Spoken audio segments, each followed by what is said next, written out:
CM साहब का शिलान्यास है। जहां पर लोगों ने जमीन दी है वहीं पर ही आयुष हॉस्पिटल बनाया जाए, ये जो कि आपत्तिजनक है, जो कि जनभावना के खिलाफ है, उसमें उसको भूमि को जो है अस्थिर माना गया है। जो कि जो है सरकार की बदनामी करने का एक षड्यंत्र है। तथ्यहीन बातें कर रहे हैं। धामी के विभाग के एक निर्माणाधीन अस्पताल को लेकर तथ्यहीन बातें कौन कर रहा है, सही तथ्य कौन दे रहा है, आधारहीन बातें कौन कर रहा है, आधार वाली बातें कौन कर रहा है। टिहरी के आयुष हॉस्पिटल का मुद्दा ऐसा गर्मा चुका है कि पूर्व विधायक धन सिंह नेगी और मौजूदा विधायक किशोर उपाध्याय आमने सामने हैं। मामला टिहरी से लेकर देहरादून और देहरादून से लेकर दिल्ली तक गर्म है। लंबे समय से आप भी जानते हैं कि विकासखंड जाखंडधार के ग्राम जेलम लामरीधार में 50 बेड का आयुष हॉस्पिटल स्वीकृत है, जिसकी 15 करोड़ 46,48,000 की धनराशि स्वीकृत है। 4 करोड़ 90 लाख रुपए खर्च करने के बाद विभाग ने 2 साल से काम बंद पड़ा है। हमने जो है इसको सक्षम विभाग को भी कहा है, चीफ सेक्रेटरी को कहा है, माननीय मुख्यमंत्री से कहा है, स्थानीय विधायक से कहा है, लेकिन काम बंद है। आज क्षेत्रीय जनता बड़े संख्या में आंदोलन के लिए आई थी। आज हमने माननीय मुख्यमंत्री जी को पुनः ज्ञापन दिया सभी अभिलेखों के साथ। पूर्ण जमीन है, विभाग ने 3900 वर्ग मीटर भूमि मांगी थी, हमने 4200 वर्ग मीटर भूमि दी है। स्थानीय काश्तकारों ने दान की है, नॉन जेडे की भूमि है।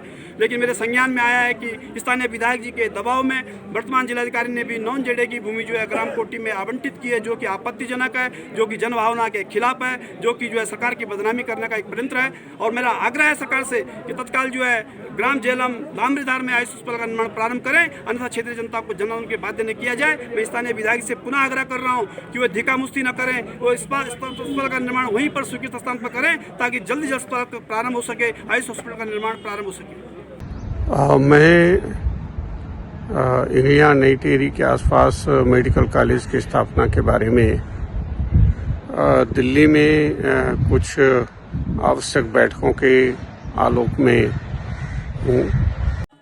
आयुष अस्पताल का काम 2022 में शुरू हुआ। मुख्यमंत्री ने तब शिलान्यास किया था।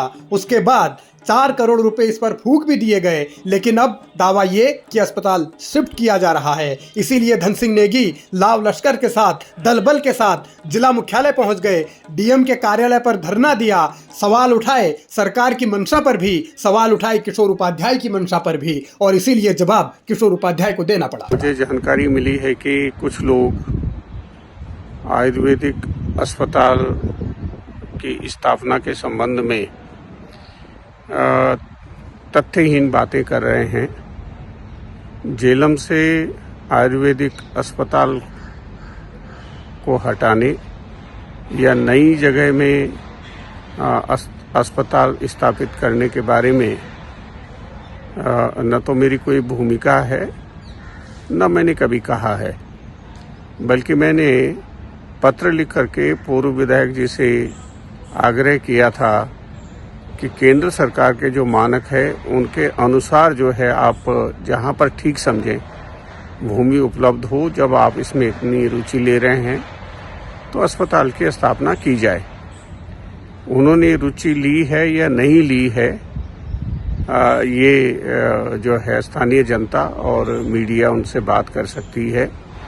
अगर जेलम में है जगह, बल्कि अगर ठीक समझें तो उसकी जांच होनी चाहिए कि वहाँ पर भूमि उपलब्ध न होने के बावजूद और जो जियोलॉजिकल सर्वे है, सर्वेक्षण है, उसमें उसको भूमि को जो है अस्थिर माना गया है।